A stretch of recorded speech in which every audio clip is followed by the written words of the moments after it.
Hi, everybody. It's the CCJT Amateur Hour. Productions Value Go to Die, obviously. Oh my gosh.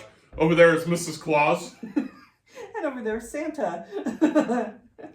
representing, folks. Representing Cubs. Go Cubs. Go Cubs. It's Anyway. off season, but who cares? Anyway, over there is CC. And over there's JT. And if you're brand new to our experience, you poor thing. But if you're brand new to this experience, what you have here is a couple of self-published writers of a certain age who've learned a few things over the years while we've been publishing books and stuff like that. And what we're trying to do here is guide you through some of the challenges, the hoops, the things like that. Sharing our experiences, and hopefully, things will work out for you. Hopefully. And you probably can't tell, but, we celebrate Hanukkah, maybe? I don't know, maybe that's not We try to celebrate just about anything. We'll celebrate, yeah, if there's food, then we'll celebrate it. Okay. We're celebrating the winter season, and it's our festival of lights, basically. Yeah. We're having a low period. I don't know if slow period right now for our books. We're on a break. Really, and again, we should explain, we're doing another Saturday podcast because, again, our Sunday filled up rather quickly, yes. Which is nice this time of year because that's what you want. You want to have festive happenings. Yes. So our Sunday filled up, and so here we are again on a Saturday. Right. We're glad to be here with you, but it is the festive time of year. There are something like 50 something holidays during this period of time. There are a lot. There's a lot. So we, if you want to invite us to any of them, as long as there's food, we'll be there. If it's in northern Nevada, maybe northern California. But raised as we are, of course, we do the Christmas thing. But again, we'll go anywhere. We're easy. We love to learn new things too. So if there's something that we have never heard of, then that would be awesome. So our calendar is open, but having our so to speak, our calendar is kind of open. But because of the way we have things going right now, we're having a kind of a slow period with things for, we're sort of building up to 2025. And then when 2025 hits, it's going to be like, wow, we're going to be busy. We're going to hit the ground running. We're going to hit the ground running. We're going to be talking about things. So, hopefully you'll be here with us, putting up with us, tolerating us as we wander through these next few weeks. Should be fun. And we say we're having a slow period, but JT has 3 books in the editing queue right now, or in some form of editing. I am currently finishing off another go through of the draft of what we're calling my Virginia City Ghost book, which I will be talking about a lot more going into the new year. We're promoting the books that we have out, doing the Love Actually storyline for From Tundra to Tiara here, and thank you to whoever bought the book. Also, JT did a refresh of Serving Salvation to Serving Salvation Book 1. I did a refresh on that because there were some minor typos, and I don't like typos. And there was one character name that was incorrect, but it's like I think the character was only mentioned once, and it did not. That person has no outcome on the story. So, but I'm just anal that it has to be fixed. And that says something about us, is that we want to try to make the best experience possible for our readers. And something like that can really, it stops us in our tracks. So we try to avoid it whenever possible. And that's a nice thing about independent publishing. With a traditional publisher, you have to go through a full print run before they can even think about fixing anything like that. So with these books coming out as print on demand, we can refresh and upload the files or re-upload the files as necessary. Yeah, for the ebooks, it's no problem. If you bought the paperback, and a few people did buy the paperback, I'm sorry, I missed them, but they weren't a humongous deal. But having a perfectly clean manuscript, a perfect copy, is an impossibility, as was explained to us by our awesome aunt, who used to work in the industry. She used to work for one of the big publishing houses. Yep. I've told this story before, but it bears repeating, especially if you're frustrated with your own manuscript. Yep. She, when we had a Borders down here in Carson City, south of us, and she was visiting one day, she took me through the store to one of the books. And again, this is one of the big ones. This This isn't, well-known publishing house. It's just Yep. one of the big ones that she's since retired from. And she went straight to this book that was on the shelf. She opened it right up and she said, "Look at that." And it's like, oh my God. She says, "Yeah, everybody missed it." Yep. It happens. It does. But as Cece was saying, the positivity, or whatever you want to say, the upside of being self-published is, at least for the ebooks, we can find a mistake. We can take a day Yep. to fix it and then re-upload it onto the 5 platforms. So if you do have the e-copy of Serving Salvation Book 1, it's all out there for you. I did a blog post to tell you that.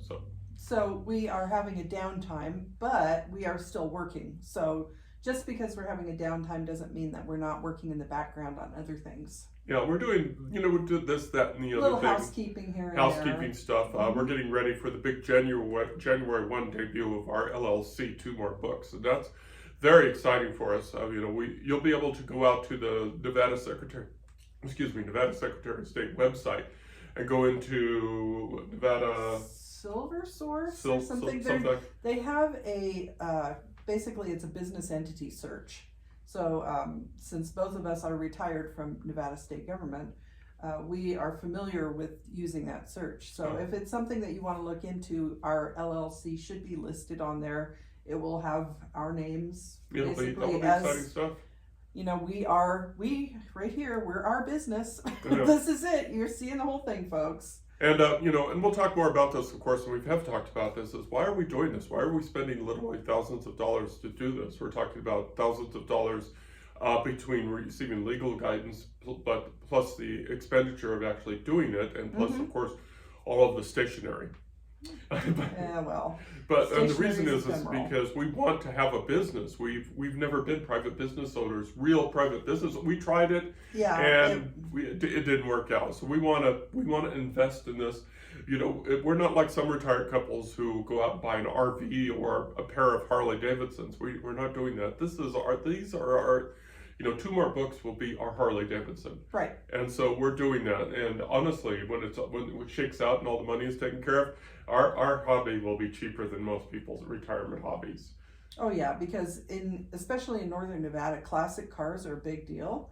And if anyone has been around here for Hot August Nights, you will see they will sell some of the classic cars that they've refurbished, and they are not cheap. Oh, they're beautiful. They're gorgeous, but boy, talk about all of your time and all of your money. As I like to say, it's not an issue of you owning the car, it's the car owning you. Yeah. And so... but that's what we're doing with our business, and hopefully in the process, we're not just enjoying ourselves and writing and providing entertainment for other people, but we hope to help other writers too. Yeah, we want to help other writers. We're kind of slowly segueing to today's topic, but before we do that, I just want to say that creating an LLC is only a tip of the iceberg for 2025. We're just going to have a wonderful, wonderful year. Yeah. We have a to-do list that we discuss every week. We just we write it out, we discuss it, and it's just we'll do this in 2025, do this in 20. It's just the list is just long, and it's just going to be exciting stuff, and we hope that you follow along with us because it'll be good. It'll be good times. And we'll continue doing the podcast, keeping you updated on what we're doing. Hopefully I will be putting out more YouTube videos. I meant to do it in December, but I've been on the Clock app, as people like to call it, which may be going away next month, promoting this book, which I've had a lot of fun with, and I've had some interactions. So if you are following me on that app, then hopefully you play along, because it's been a lot of fun. But going into 2025, probably both of us have YouTube channels. Some of the things we do may make for some very interesting videos. And of course, as with the podcast, they will be where production values go to die. Yeah, okay. So don't expect anything too high quality. It's just us out having a good time. Yeah. And if you want to see what we're up to, just follow along. And the best thing to do is follow our website and, sign up for updates so that you can hear what we're doing and how things are going. Yeah. Okay, I think we've sort of, circled the drain on this long enough. Yep. And so, let's go back and segue back into what the advertised topic of this. It's we try to help writers.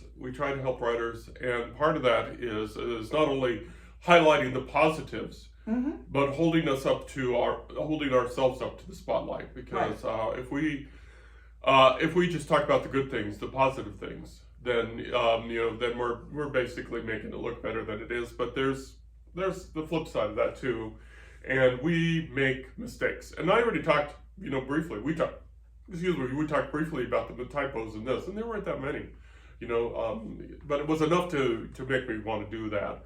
But we continue to struggle with the beast that is self-doubt, confidence. Yes.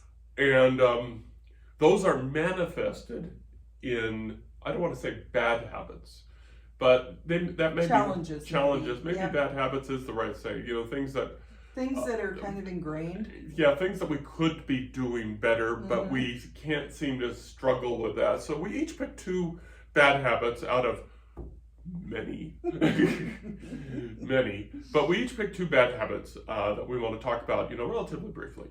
And the solution to those habits. Right. The solution to those habits. And we may have talked about it before, but it doesn't hurt to talk about it again because we want to hold it up to the light, especially, because these habits come back on us during the editing process, and it's whenever we get back the edited copies, it's always, when we open those, it's always the oh my god moments, because there's just so much bleeding and red over it. And for me, I don't know for you, but for me, my 2 habits are because lead to a lot of bleeding. You want to go first?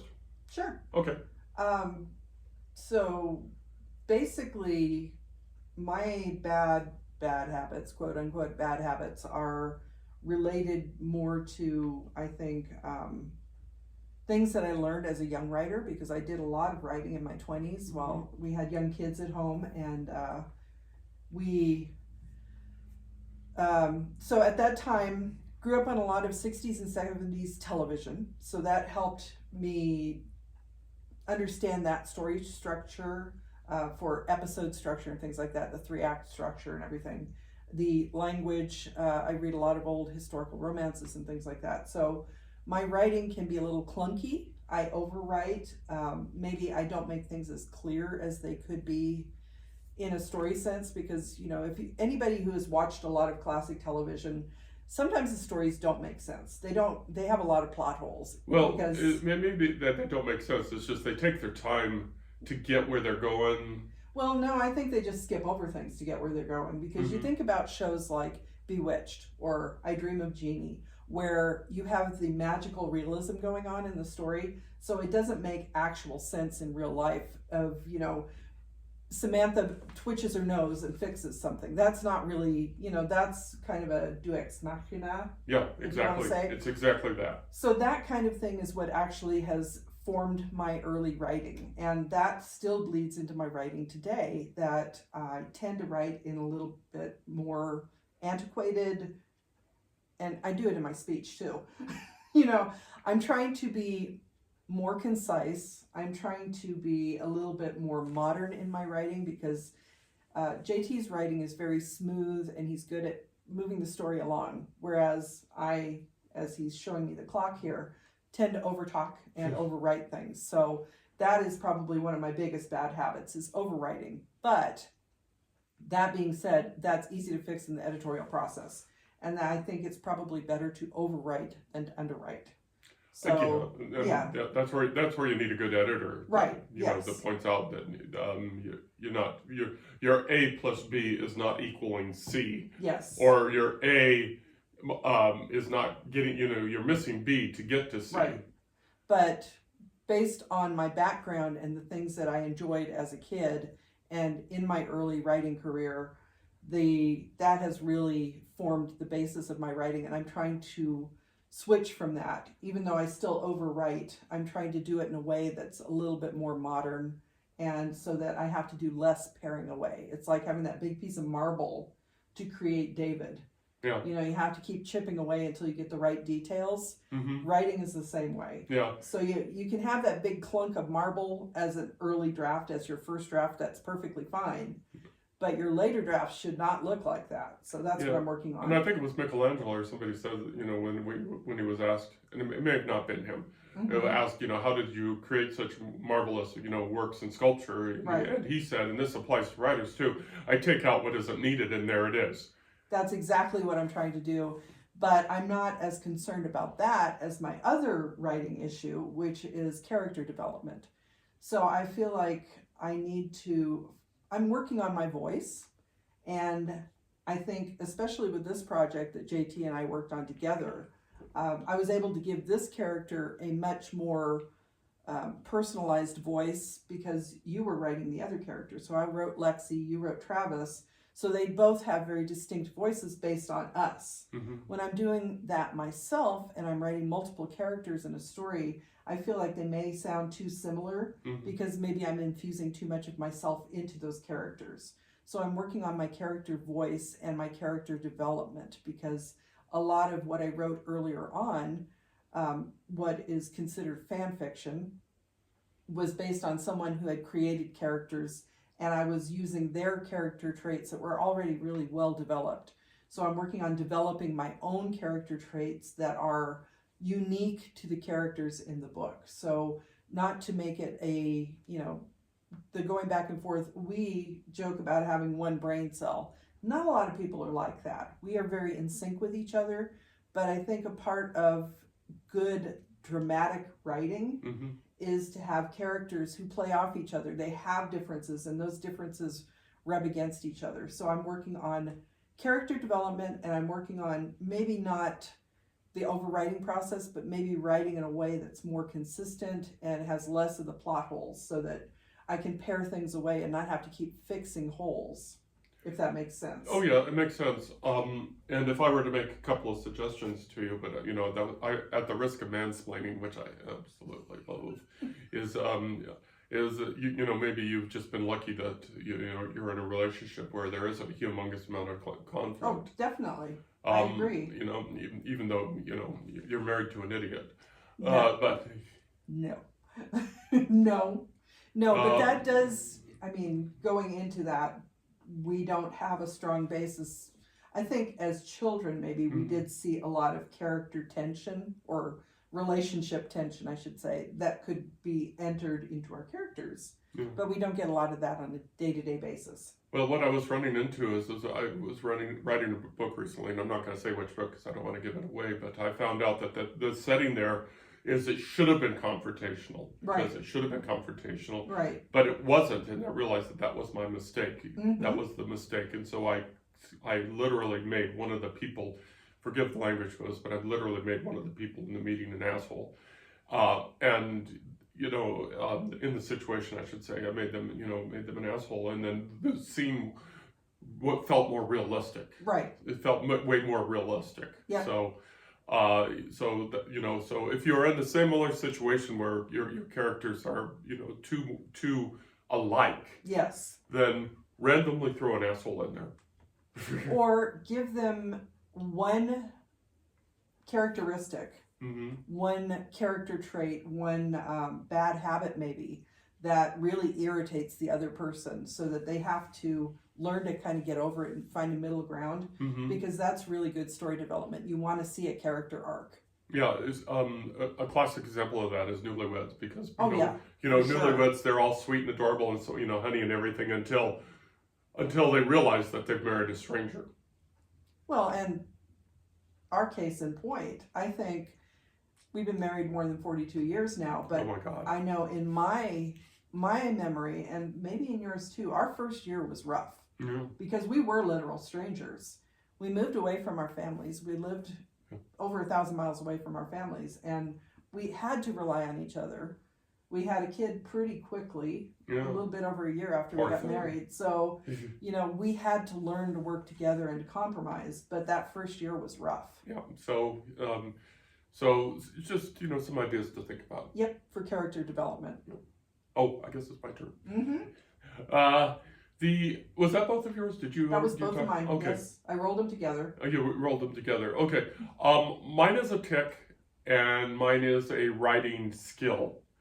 And so I'm going to do the tick first because that's the easiest one. Mhm. And the tick is subconsciously. I don't do this consciously when I'm writing, but every once in a while I will pick up on a word and I will repeat it over and over and over and over, and it's just a tick Mhm. that drives me and my poor editors absolutely nuts. And so what I got here is I probably put it in the blog post, and I'll put it in the YouTube of a list of words that I have ticks. Right off the top of my head, just, Mm-hmm. always, Mm-hmm. should, Mm-hmm. things like that. And these are all ticks, which again adds an extra level of frustration. They all lead to passive speech. Yes. And so these are just nasty ticks that just get in there, the writing ticks. And the word, I think I've got something like 45, 46 words on my list that I'm going to show that that I have to go through my manuscripts and I have to count. It's like, okay.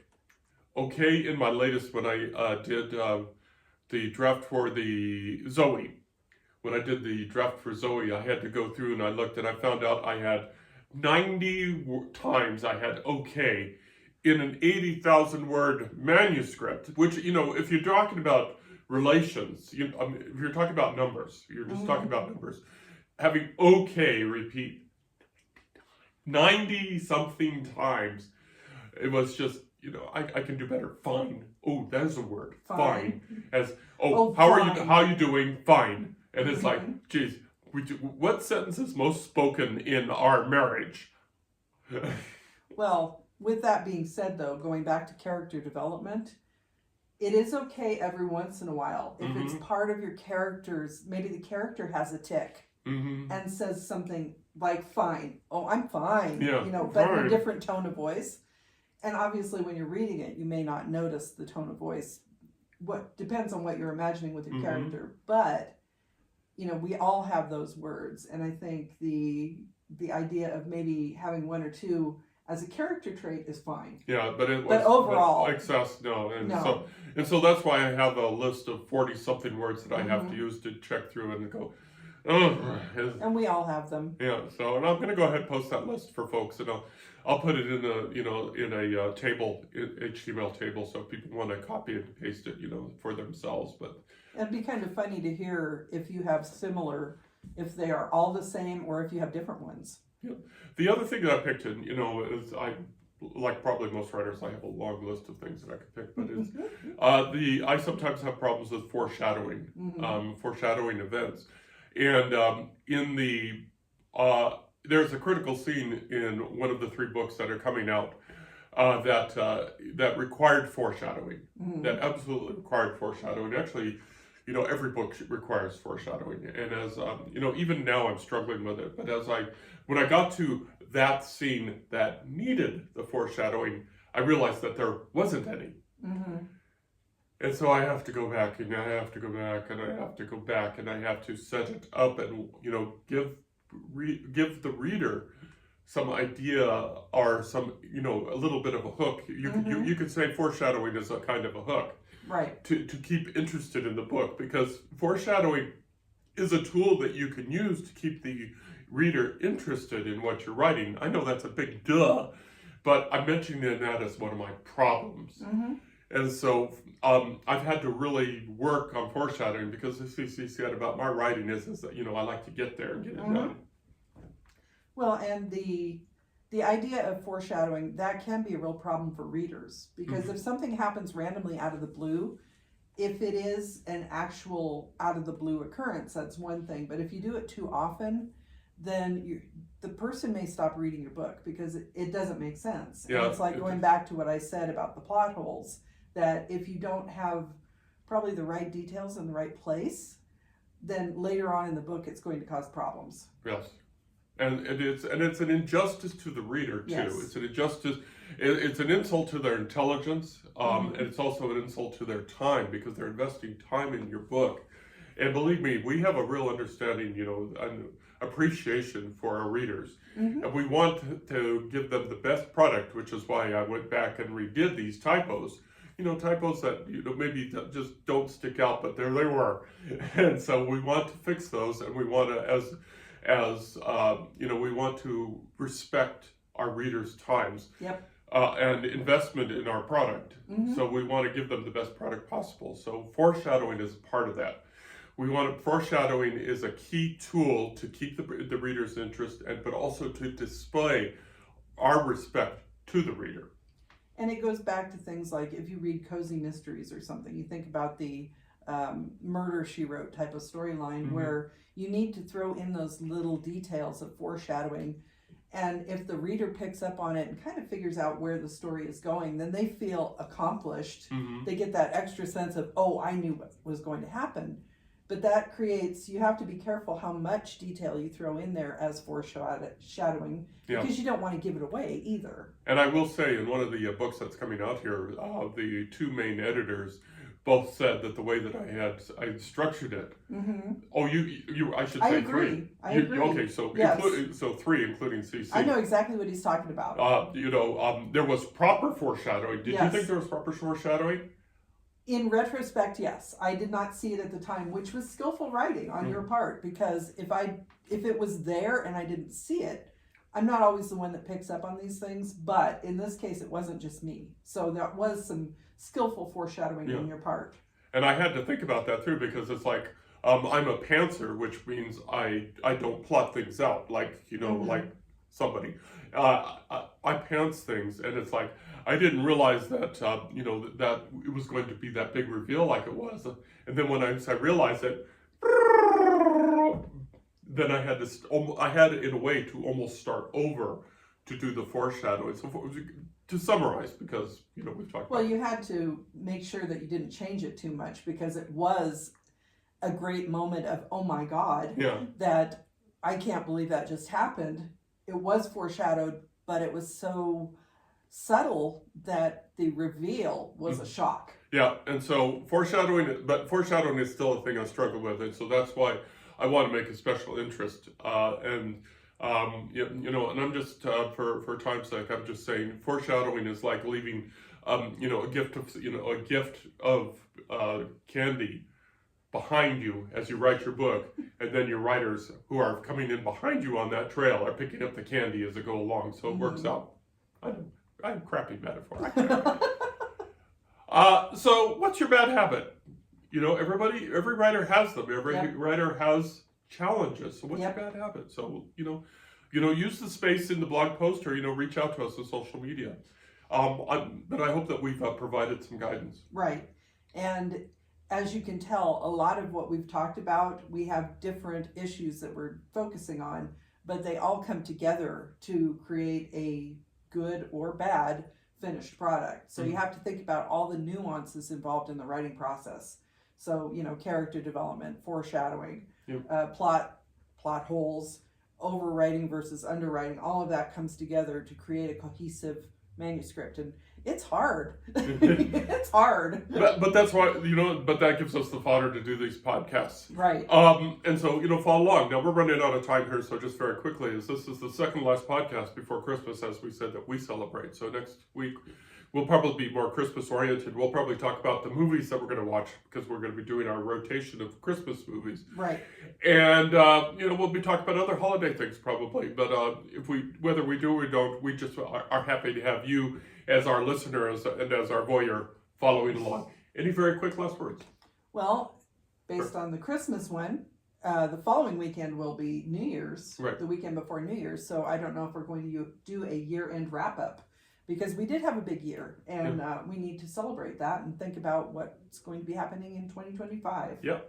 Okay, so sitting over there, CC. And over there's JT. And whatever works out for you, whatever your week is, we hope that you have a wonderful, joyous, and happy time. And whatever holiday you celebrate, we wish you a very, very happy one. So y'all take care now. Bye-bye.